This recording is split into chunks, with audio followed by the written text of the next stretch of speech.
Chico Penteado, programa Diálogo Cósmico, Namastê, pessoal. O pessoal da TVJ São Tomé das Letras, Karen e Joel lá de São Tomé, Vital, Namastê a todos. Dando prosseguimento ao caso Yargans, né, que vai virar uma novela. Eu vou na terceira parte, né? E o caso é do Stefan Den Aarde, o Stefan da Terra, lá da Holanda, 1969. O caso é tão rico em detalhes, né, que eu não canso de ler. Eu estou lendo esse livro e estou traduzindo, mas existe muita pouca coisa que eu possa cortar, né?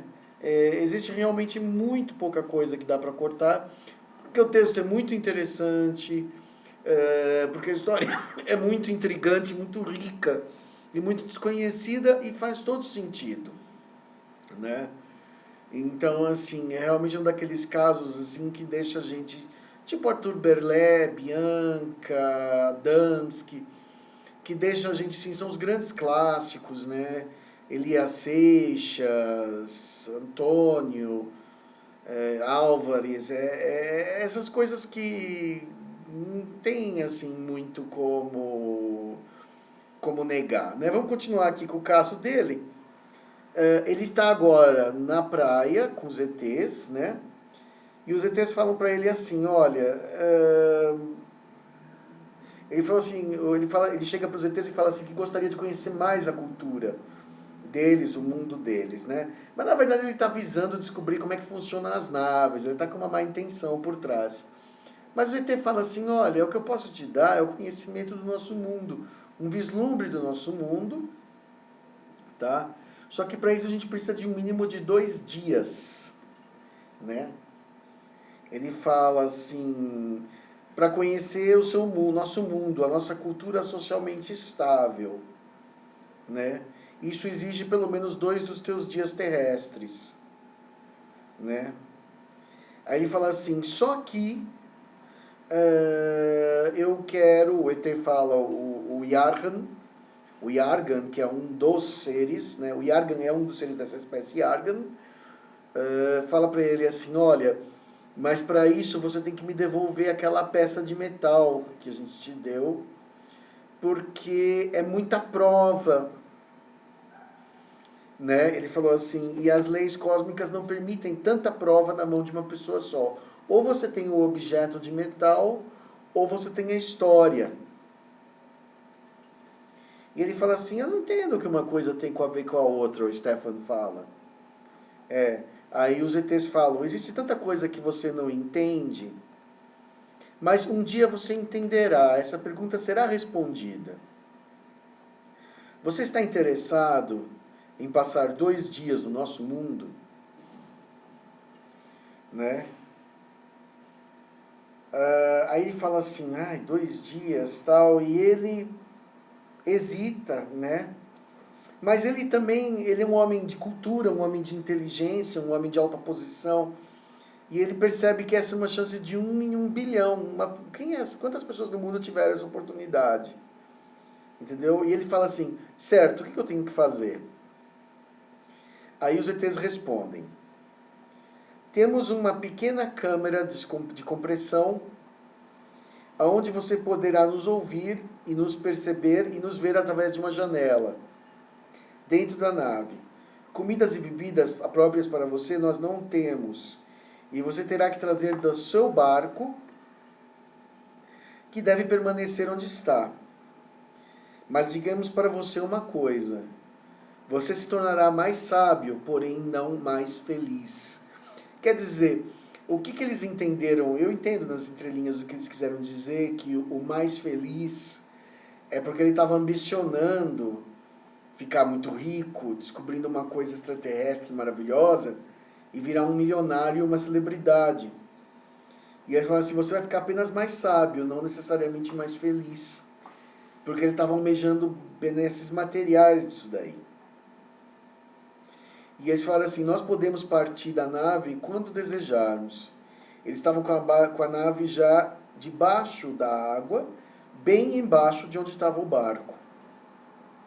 É onde eles estacionaram, né? Era um Osger, um objeto submarino.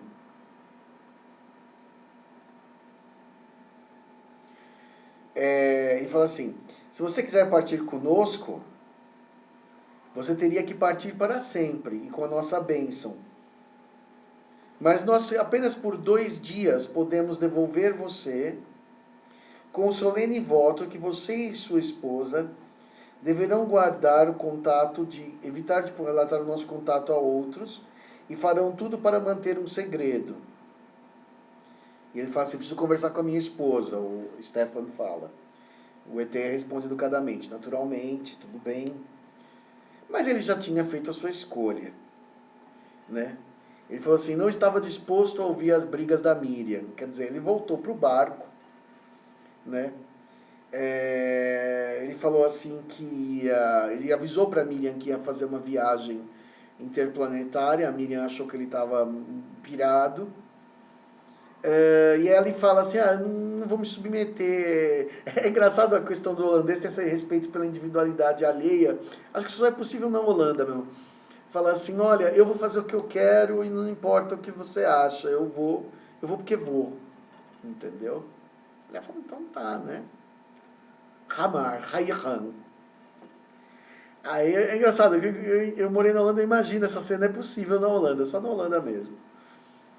Né? Ou num país assim, Suécia, esses países muito liberais, que o marido fala assim, eu vou passar 2 dias fora no outro planeta e você não tem nada com isso. Né?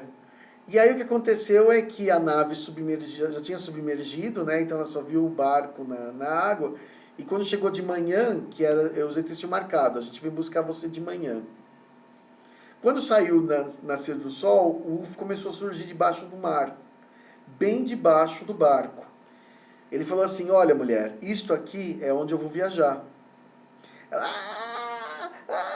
Ela entendeu que era verdade. Ela ficou desesperada. Ela falou, não vai aí, não. Fala que você não quer mais. Né? E eles ouviram um apito.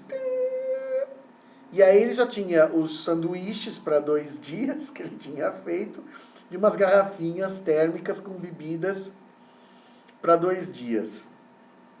Né? Aí ele já estava com... O barco começou a balançar um pouco, a nave emergiu e dava para pular. Ela emergiu, ficou na altura do superfície do mar, e dava para pular do barco na nave. E aí ele deu tchau para a mulher, e aí tinha um sinal, assim, uma luz acendendo, que ele entendeu que era onde tinha uma portinhola. Nessa portinhola abriu uma escotilhazinha, né? Era um objeto bem submarino mesmo, parecendo um submarino. E aí ele podia descer e tinha uma escada daquelas de marinheiro, né? Sabe que tem uma barra assim, uma barra aqui, uma barra aqui. E aí os ETs falaram assim, cuidado, porque essa escada não foi feita para as suas proporções. Então ela era estranha, assim, ele meio que tinha perigo de cair porque ela era feita para a perna deles, que era mais curta. Né? E ela fala assim, meu Deus, ela só olha e fica falando isso, meu Deus, good God, Hui Hot, né? Bom, aí eles falam assim, Steph, não vá, pelo amor de Deus, isso só pode ser coisa ruim, né? Ele entendeu o amor da esposa e foi do mesmo jeito. Quando o ET fala, bem-vindo a bordo, né? Ele olhou para a sala e ele percebeu que a sala era toda de um azul marinho, né? De um azul escuro, com vários painéis, com vários botões e máquinas, lembra muito, isso foi 10 anos depois ou mais, foi feito Star Wars, lembra muito aquelas naves do Star Wars lá, da Estrela da Morte, com aqueles painéis escuros e os botões, do jeito que ele descreve, né? O metal era... ele percebeu uma coisa muito engraçada, que as portas pareciam muito normais, né? Elas eram portas bastante normais, não eram portas tão diferentes das nossas, mas elas tinham um botão, né, no meio, que você apertava. Quando você apertava, a porta abria. E aí tinha uma série de cadeiras, de mesas com muitos botões. E acima uma vista panorâmica, né? E que brilhava com uma luz assim levemente esverdeada, aquela luz verde fluorescente. Você via o lado de fora, mas ele tinha um certo brilho fluorescente, né? E ele falou, e aí quando ele entra numa sala, essa sala é a sala dele, que ele vai ficar, onde tem uma cadeira que ele fala que é estranhamente humana, né? Ele fala assim, é uma cadeira de metal, mas tem uma proporção estranhamente apropriada para um ser humano, né? Com aparente encosto de um aparente couro, né? E a voz falou para ele se sentar, né? Diz que a cadeira se ajustava automaticamente às proporções dele, né? E ele falou assim, bom, e agora? Né?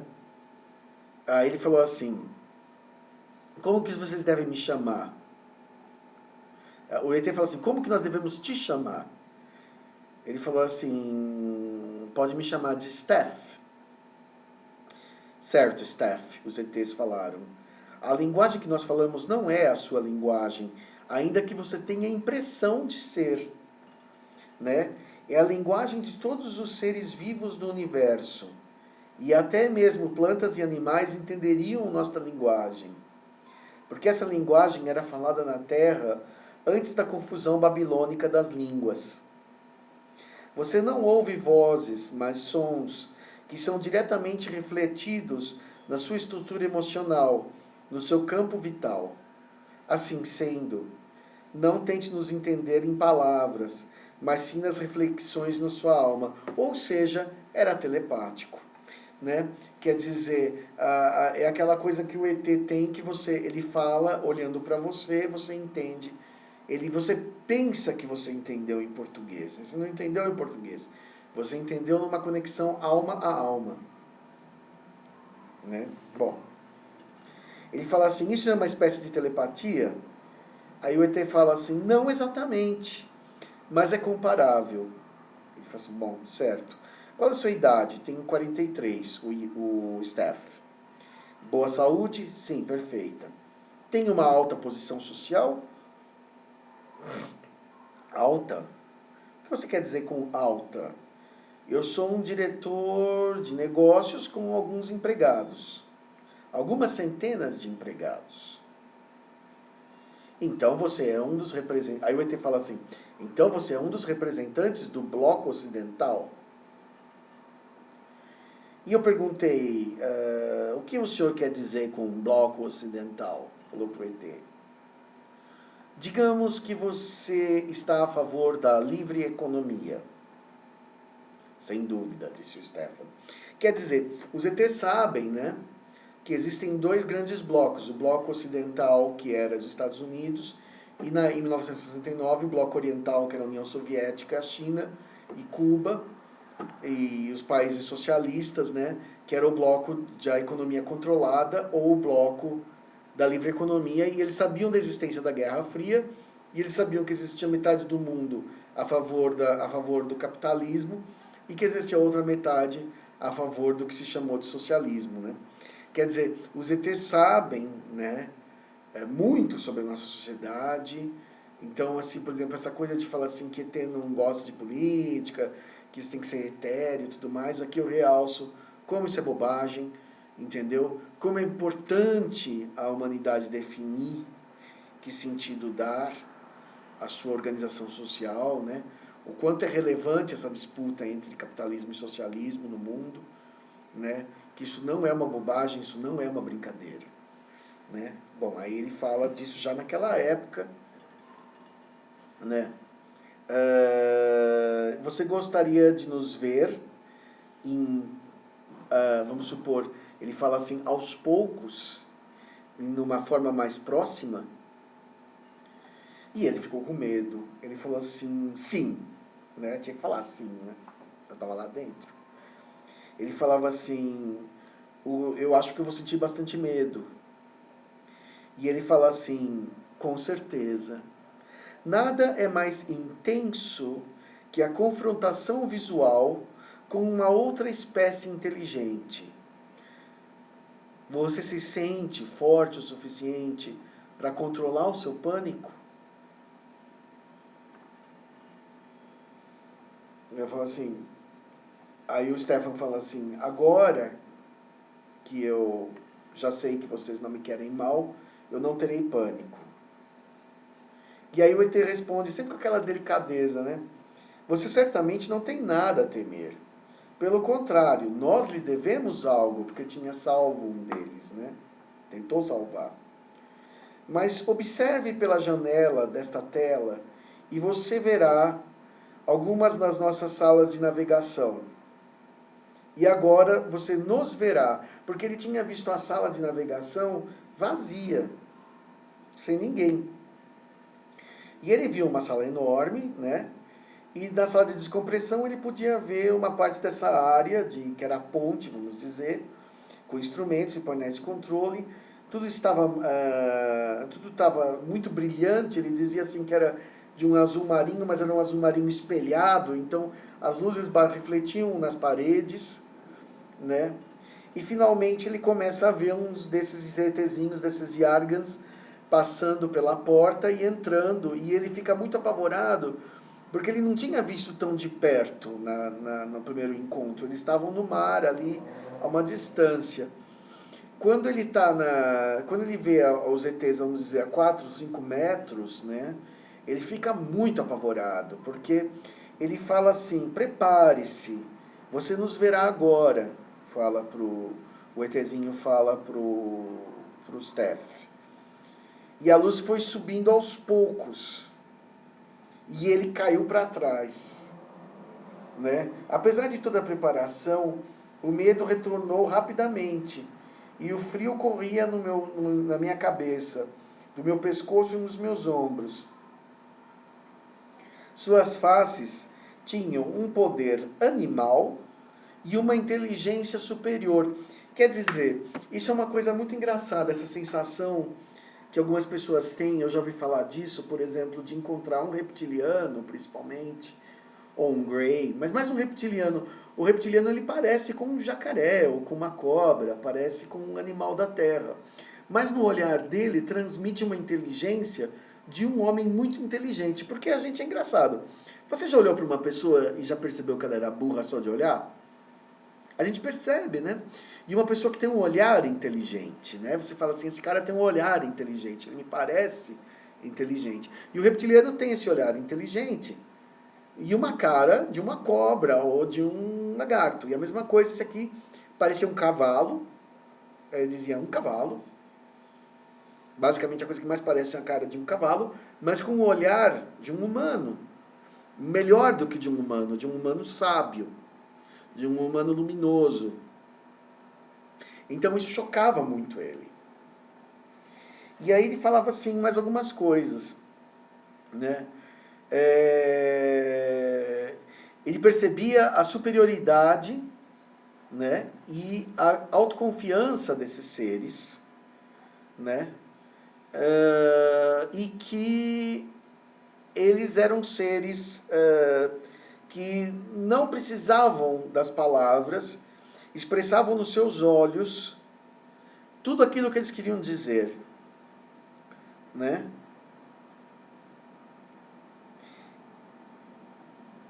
E ele falava assim, que pena que eu não sei desenhar e eu jamais iria conseguir passar a força daqueles olhos, né? Eles tinham uma pupila em losango pretinha no olho amarelo, segundo ele, né? Depois mais tarde no livro ele vai falar que o Rudolf Dass aceitou ser o ilustrador do livro, né? Mas que não chegou nem perto da... Assim, dá para fazer uma boa semelhança, mas não tinha uma grande... Não consegue passar o que passava naquela alma daquele olhar, né? É como desenhar o rosto de Jesus Cristo, né? Você pode desenhar bonito, feio, mas quem que vai passar a energia, né, daquela entidade, né? Seus olhos eram largos e hipnóticos, pacíficos, filosóficos, e tinham uma amistosidade que me deixava confuso. Cabeças do tamanho da nossa, mas um pouco profundas na parte de trás. E no meio da cabeça havia uma larga lista de óssea, né, como se fosse um moicano aqui de osso, né, de protuberância, que mudava, que fazia o rosto parecer dividido em dois, né? Como se houvessem dois compartimentos. E no atrás de suas cabeças havia essa mesma protuberância terminando num músculo semicircular, que descia no pescoço e para os ombros, fazendo a vista do seu pescoço parecer muito mais forte que o nosso. Ele ia abrindo aqui, assim, parecia que eles tinham uma musculatura muito melhor do que a nossa. Né? Seus corpos eram todos aparentemente mais fortes que os nossos. Eles tinham muito mais solidez, seus braços e ombros, muitos da mesma proporção que os nossos, eram muito mais pesados e musculosos. E suas mãos tinham garras, dando uma impressão de uma força que deveria vir em uma dose imensa. Se ele desse uma porrada, seria mortal. Né? Seus ombros eram largos e seus corpos eram parrudos e as suas pernas eram fortes, lembrando às vezes algo como um gorila. O seu corpo musculoso parecia ser diferente, parecia como que borracha, quer dizer, a pele era mais grossa, era como borracha, como neoprene, né? O topo da cabeça era coberto com pequeno cabelo, uma penugem, como um animal peludo de pelo curto, né? Sua pele parecia refletir a luz e a sombra do local em volta. Seus dentes eram só duas faixas, com uma faceta cortante no alto. Eu acredito que, pelo que ele fala, que eles estavam usando uma espécie de dentadura protetora, que era reta, assim, não tinha a dentição aparente. Eles pareciam usar uma espécie de ponte, né? Assim como seus rostos, essa dentição lhe parecia às vezes um pouco artificial, e seus movimentos eram estranhos, né? Eles ficavam parados por muito tempo, e de repente, sem mais nem menos, eles davam um pulo, e faziam gestos muito rápidos, né? Eles tinham um comportamento estranho, eles ficavam paradinhos assim, e voltavam ao lugar. E voltavam ao lugar. Eles tinham assim, uma transição do parado para um movimento rápido, abrupto, e voltavam. Era um pouco engraçada a maneira como eles se moviam. Né? Eles tinham uma erupção de energia e temperamento depois de um momento de quietude. Vestiam um uniforme de azul escuro, sedoso, com mangas 3/4 e uma gola em V. Né? Um cinto colorido dourado, decorado com pareciam ser coisas que lembravam moléculas, né? Aqueles círculos um em volta do outro. Na ponta dessa gola em V também haviam outros motivos e símbolos. Aqui tem a foto do ser, eu espero que dê para ver, né, a descrição. Tá? Embaixo tinha uma camisa branca que ele percebia e tinham esses símbolos desenhados por toda parte. Né?